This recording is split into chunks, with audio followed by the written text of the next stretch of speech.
आप सभी का स्वागत है। न्यूज़ डीएनएन की पहल कोरोना को हराना है। अभी हम जितनी भी बातचीत कर रहे हैं दर्शकों, जो भी एक्सपर्ट्स हमारे पास आते हैं उनके साथ सिर्फ एक ही फोकस है, क्योंकि पूरी दुनिया में कोरोना महामारी का रूप ले चुकी है और आप सभी जानते हैं कि किस प्रकार हर देश और मानवता इससे बाहर निकलने के लिए संघर्ष कर रही है। हम भाग्यशाली हैं कि हम भारतवर्ष में हैं, जहाँ पर ये अभी अपने पैर नहीं पसार पाया। सरकारी तंत्र ने जितनी भी चीज़ें करी उससे बहुत हद तक बचाव हो गया।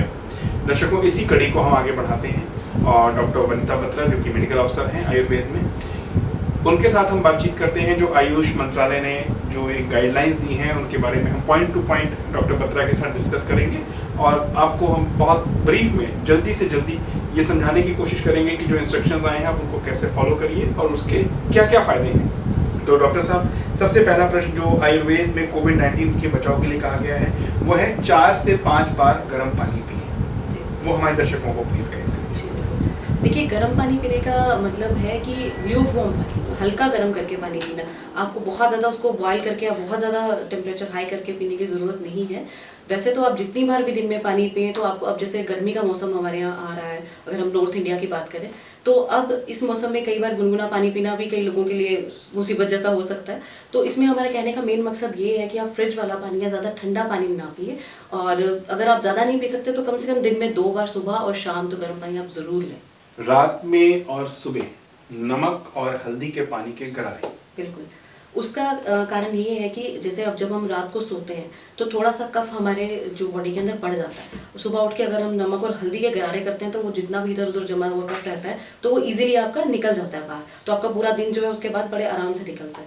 और जो हल्दी है वो एक antiseptic, anti fungal, anti viral, और जितना मैं कह दूँ उतना ही कम है, तो वो उस तरह से काम करती है। और इसकी हीलिंग प्रॉपर्टीज भी रहती हैं। जो थोड़ा बहुत अगर बैक्टीरिया आपके अंदर चला गया और वो आपकी जो म्यूकस मेम्ब्रेन्स को उसने अगर परफोरेट किया है या तो डैमेज किया है, तो हल्दी उसमें हीलिंग इफेक्ट होता है उसका, हल्दी का। तो इसीलिए भी आपको नमक और हल्दी के गरारे करने चाहिए।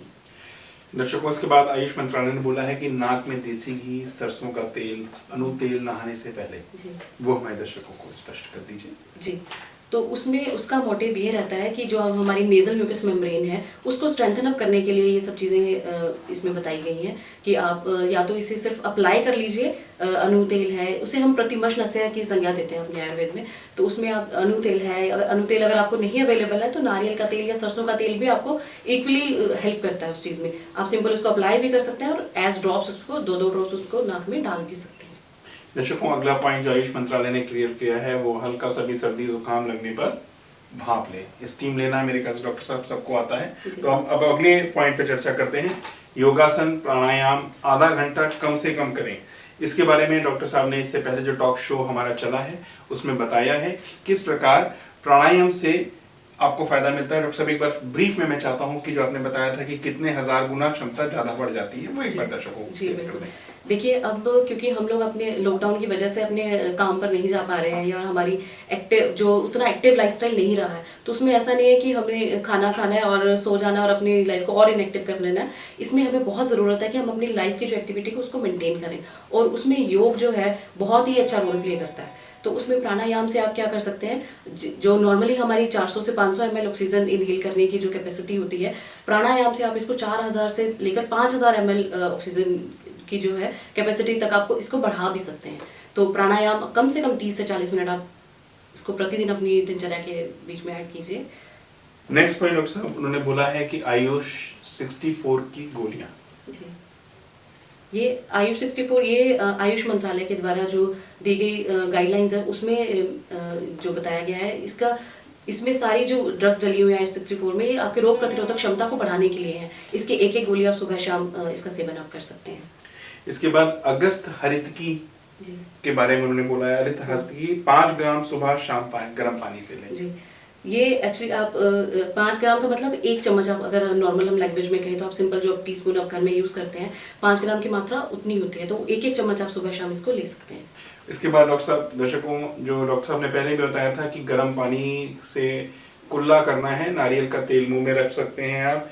तिल का तेल 2-4 बूंद, उसमें लिखा हुआ है 1 चम्मच तिल या नारियल का तेल मुंह में रख करके थोड़ी देर, उसके बाद उसको 3 मिनट तक रखें, उसके बाद उसको कुल्ला करें और उसके बाद गर्म पानी के सेवन से उसको साफ कर जी लें। बिल्कुल। ये डॉक्टर साहब ने आपको दर्शकों पहले भी बताया था। तो ये वो उपाय हैं जो कोविड-19 से बचने के लिए पंजाब सरकार द्वारा हमें दिए गए हैं। कैप्टन अमरिंदर सिंह जो कि मुख्यमंत्री हैं, उनके योग्य नेतृत्व के अधीन और हमारे जो स्वास्थ्य परिवार कल्याण मंत्री हैं सरदार बलवीर सिंह सिद्धू जी के निर्देशों के अनुसार पंजाब सरकार ने ये दिशा निर्देश दिए हैं, गाइडलाइंस दिए हैं कि इनमें हम अगर इन चीजों को फॉलो करते हैं इस कोविड-19 की स्थिति में तो हम इससे बच सकते हैं। दर्शकों, इसके बाद आयुष मंत्रालय द्वारा, पंजाब सरकार द्वारा एक गाइडलाइन दी गई है कि इम्यूनिटी बढ़ाने के लिए हम क्या कर सकते हैं। तो दर्शकों, उस पर भी हम एक एक पॉइंट के साथ डॉक्टर वनिता के साथ चर्चा करेंगे। डॉक्टर साहब, पहला पॉइंट उन्होंने दिया है हल्दी दूध में मिला करके पिए, इसका क्या फायदा है? जी बिल्कुल, इसे हम गोल्डन मिल्क भी कह सकते हैं। और इसमें क्या है, आप 150 ml दूध ले लीजिए, उसके अंदर आप आधा चम्मच हल्दी, जो आप रूटीन किचन में यूज़ करते हैं, वो आधा चम्मच हल्दी उसके अंदर डाल के अच्छे से उसको बॉईल कीजिए और उसको ठंडा करके आप उसको छान के पी सकते हैं। अगर बिना छाने पी सकते हैं तो और भी अच्छी बात है। और टेस्ट ऐड करने के लिए, वैसे तो ये वैसे भी बहुत अच्छा लगता है, बहुत टेस्टी लगता है, लेकिन अगर आप इसमें और टेस्ट ऐड करना चाहते हैं तो थोड़ा सा गुड़ भी इसमें मिलाकर लिया जा सकता है। इसके बाद डॉक्टर साहब उन्होंने बोला है कि लहसुन को भी दूध में मिला करके पिए। जी बिल्कुल। लहसुन की कलियां, लहसुन की 3-4 कलियां 1 कप दूध के लिए सफिशिएंट रहती हैं। उसमें आप उसको हल्का सा छील के और हल्का सा कूट के अगर उसमें आप डालेंगे तो उसके इफेक्ट्स उसके अंदर ज्यादा आएंगे। तो आप इस तरीके से उसमें ले सकते हैं। पीपली को दूध में मिला करके पिए। हाँ जी, पिपली अगर घर में आपके बुजुर्ग हैं, आपके दादा दादी हैं, तो वो जरूर जानते होंगे कि पिपली क्या रहता है। तो उसमें क्या होता है, पिपली जो है उसके भी हम जैसे छोटे छोटे टुकड़ों में उसको डिवाइड करके और दूध में बॉईल करके पिए तो ये जैसे काली मिर्च का इफेक्ट होता है, इस तरह से पिपली भी जो है हमारे प्राण के स्रोत जिसको हम कहते हैं इसमें आयुर्वेदा में, तो ये उस पर बहुत अच्छा इफेक्ट करती है, जिससे आप बच सकते हैं कोविड-19। पिपली की क्वांटिटी डॉक्टर साहब थोड़ा सा अगर आप बता दें कि 1 गिलास दूध अगर है तो उसमें कितनी क्वांटिटी डाली जाए? पिपली का जो, अगर इसमें हम थोड़ा सा इसको पीस के और चूरन बना लें तो इसमें आपको 1/4 चम्मच पिपली का चूरन बहुत रहता है 1-1.5 कप दूध के लिए।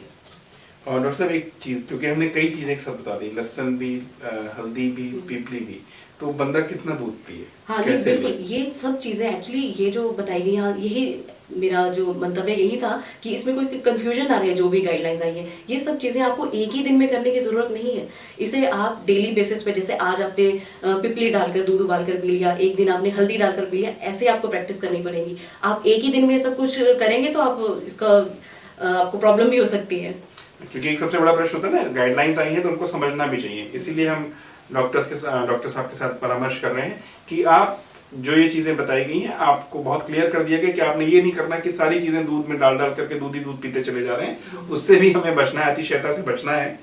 और इसी सिलसिले में अगला हमारा है ब्रह्म रसायन, च्यवनप्राश, चित्रक, हरितकी का सुबह शाम 5-5 ग्राम सेवन करना। हाँ, यहाँ पर भी वही रूल जो है अप्लाई होता है। ये सब चीज़ों का सेवन हमारे पास ये रहता है कि एक दिन में हमने ये सब चीज़ों का सेवन नहीं करना है। कुछ एक चीज़ों की आप रूटीन बना लीजिए, जैसे आज आपने सुबह शाम च्यवनप्राश लिया है तो अगले दिन आप चित्रक हरितकी यूज़ कर सकते हैं, या हमने पहले बात करी अगस्त्य हरितकी की बात की, जैसे इस तरह से आप ले सकते हैं। ये सब चीज़ें एक टाइम पे लेने की आपको आवश्यकता नहीं है, इसको आप बारी बारी से ले सकते हैं। या आप इस तरह से भी कर सकते हैं, एक हफ्ता आपने एक किसी योग को उठा लिया, अगले हफ्ते आप किसी दूसरे योग को आप ले सकते हैं। इस तरह से भी आप कर सकते हैं। एक और है डॉक्टर साहब, गिलाबवटी की 4 गोलियां जी, पानी के साथ दिन में किसी भी समय नहीं है, हमने रोज रूटीन में लेनी है। ये रूटीन में रखना बहुत जरूरी है। गिलोय बटी जो है एक्चुअली वो आपका ज्वर नाशक मुख्य रूप से इसका काम रहता है। और इस जो इन्फेक्शन में, कोविड-19 का जो इन्फेक्शन है, इसमें बुखार एक बहुत ही मेजर सिम्टम है। तो उससे बचने के लिए और रोग प्रतिरोधक क्षमता को बढ़ाने के लिए गिलोय बटी जो है, इसका आपको रेगुलर सेवन करना ही है। इसे आप गर्म पानी के साथ भी ले सकते हैं, हल्के ताज़े पानी के साथ भी इसको आप ले सकते हैं। 4 गोली दिन में एक बार। एक डॉक्टर बताया गया हल्का जुकाम, बुखार, इनमें गिलोय बटी, अदरक, तुलसी और काली मिर्च को कूट कर पानी में उबाल करके पिए। जी, तो उससे पहले मैं आपका परामर्श लेने से पहले एक बात जानना चाहता हूँ, ये सिर्फ इसी अवस्था में लेना है? एक जो स्वस्थ बंदा है जिसको बुखार नहीं है, सर्दी जुकाम खांसी नहीं, उसको तो इसकी जरूरत नहीं है? नहीं, ये आप रूटीन प्रैक्टिस में भी ले सकते हैं। जी, जैसे जिसमें लिखा हुआ है कि हमने अदरक, तुलसी, काली मिर्च और गिलोय बटी को कूट कर पानी में उबाल करके पीना है। इसको आप रूटीन प्रैक्टिस में ले सकते हैं, क्योंकि जैसे आप जो भी चाय या कॉफी का सेवन दिन में कर रहे हैं, आप उसको रिप्लेस कर दिए हर्बल टी से। This is actually a herbal tea. तो आप जो अपनी चाय कॉफी का रूटीन है आपका, या बेड टी आप लेते हैं, तो उसको इससे आप रिप्लेस कर दीजिए और इसको आप रेगुलर डेली ले सकते हैं। जैसे गिलोय के आप 12 इंच की, जैसे अगर स्टेम अगर आपको अवेलेबल है तो उसके छोटे छोटे टुकड़े करके वो आप डाल सकते हैं। उसके अंदर आप अगर मैं बात करूं कि 1-1.5 जो गिलास बनाने के लिए, तो आपको उतना पानी लेना है कि कम से कम चौथा हिस्सा उबालने के बाद बचे। और सबसे ज़रूरी बात जो इसमें ध्यान रखने वाली है, जब हम ये सब चीज़ें डाल के इसका डिकॉक्शन बनाते हैं या काढ़ा बनाते हैं, तो उसको ओपन वेसल में बनाना चाहिए, उसको ढकना नहीं चाहिए। उसका क्या फ़ायदा रहता है, अगर आप उसको ढककर बनाते हैं तो ये जैसा कि आयुर्वेद में बताया गया है, तो ये डाइजेस्ट करने में थोड़ा हैवी हो जाता है, डाइजेस्ट होने में प्रॉब्लम करता है। तो इसको अगर आप ओपन वेसल में बनाएंगे तो ये आपको पचने में भी आसान रहेगा। दर्शकों ने बहुत अच्छा पॉइंट आपको क्लियर कर दिया। काढ़ा जब बनाना है तो खुले बर्तन में बनाना है, उसको ढक्कन नहीं लगाना, बिना ढक्कन के उसके पानी को इवेपोरेट होने दीजिए, भाप बन के उड़ने दीजिए और पानी का 1/4 हिस्सा ही छोड़ना है। यानी अगर आपने 1 गिलास पानी लिया है तो 1/4 रह जाए। अगर 4 गिलास पानी लिया है तो वो कढ़ने के बाद, उबालने के बाद केवल 1 गिलास पानी बचना चाहिए, सीधे सरल शब्दों में। इसके बाद हम बात करते हैं लौंग पाउडर को शहद में मिला करके खाएं। जी, अगर आपको गले में हल्की बहुत खराश महसूस हो रही है तो उसमें आप लौंग, जैसे 3-4 लौंग का पाउडर अगर आप बनाया, उसको थोड़ा सा तवे पे पहले भून लीजिए, उसके बाद उसको पीस के उसमें शहद मिलाकर आप आधा चम्मच के करीब उसको ले सकते हैं। और इसमें आप दिन में 2-3 बार भी इसको रिपीट कर सकते हो, तो जो गले की खराश है आपकी वो इससे ठीक हो जाएगी। इसके बाद डॉक्टर साहब, जो एक बहुत ही कॉमन चीज़ है जो कि हमारे हिंदुस्तानी घरों में हमेशा यूज़ होती है, वो है हल्दी, जीरा, धनिया, लहसुन आदि जो मसाले हैं, इनको हमें रोज अपने खाने में शामिल करना है। तो मेरे ख्याल से दर्शकों, ये हिंदुस्तान की सभ्यता में, परंपरा में एक ऐसी चीज़ है जो घर में हर गृहिणी इस चीज़ का इस्तेमाल करती ही करती है। ठीक है, इसके बाद डॉक्टर साहब एक आखिरी पॉइंट जो है हम चाहेंगे अपने दर्शकों को क्लियर करना। तुलसी, दालचीनी, काली मिर्च, सोंठ और मुनक्का से बनी हुई हर्बल चाय दिन में 2 बार पिए। जी, जिस तरह से मैंने पहले बात करी, आप जो ये हर्बल टी है, इसी में आप अगर दालचीनी और बड़ी इलायची है, जैसे काली मिर्च है, और इसी में चाहे आप गिलोय भी मिक्स कर लीजिए, क्योंकि बार बार आप ये चीज़ें अलग अलग से बनाएंगे तो आपके लिए प्रैक्टिकली अगर वो पॉसिबल नहीं हो पाती हैं चीज़ें, तो आप इनको मिक्स करके एक एज हर्बल टी आपको इसको रूटीन में ले सकते हैं। गिलोय चाहे आप इसी काढ़े में मिक्स कर लीजिए तो भी आपको वो उतना ही रिजल्ट देगी। दर्शकों, भारत विश्व गुरु बन के उभरेगा।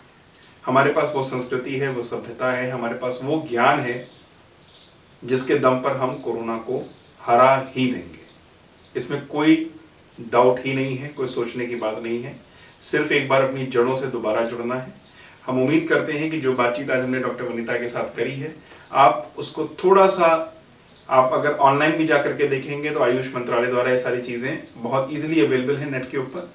इनको अपने लाइफ में, रूटीन में उतार लीजिए। कम से कम ये जो हमारा महामारी का समय चल रहा है, जहां पर पूरी दुनिया हाहाकार मचा रही है, अगर हम इस चीज़ों को अडॉप्ट कर लेते हैं तो शायद इसमें कोई नुकसान जैसी चीज़ नहीं है, कोई एक्सटर्नल चीज़ नहीं है। क्योंकि जनरली ये कहा जा रहा है कि जैसे आपको खांसी, जुकाम, बुखार ऐसी चीज़ें होती हैं तो सबसे पहले डॉक्टर ने ये मना करा है एलोपैथ में कि आपने कोई भी पेन किलर नहीं लेना। बिल्कुल, उससे चांसेस आपके ज़्यादा बिगड़ जाते हैं केस के। तो उस केस में जितनी भी चीज़ें हमारे आयुर्वेद में बताई गई हैं, अगर आप इनका सेवन करते हैं तो ऐसा कोई रिस्क नहीं है। हमारी जिंदगी एक बेहतरी की तरफ जा रही है। तो हम उम्मीद करते हैं कि जो हम छोटी छोटी बातचीत डॉक्टर वनिता के साथ, आपके साथ कर रहे हैं, आपके लिए कर रहे हैं, आप उनको अडॉप्ट करेंगे और हम इस बीमारी को हरा के रहेंगे। यही हमारी पहल है और यही हमारा उद्देश्य है कि कोरोना को हराना है। डॉक्टर वनिता, आपने समय निकाला हमारे दर्शकों के लिए, इसके लिए आपका बहुत बहुत धन्यवाद। Subscribe to our YouTube channel News DNN by clicking the bell icon. Don't forget to like, comment and share.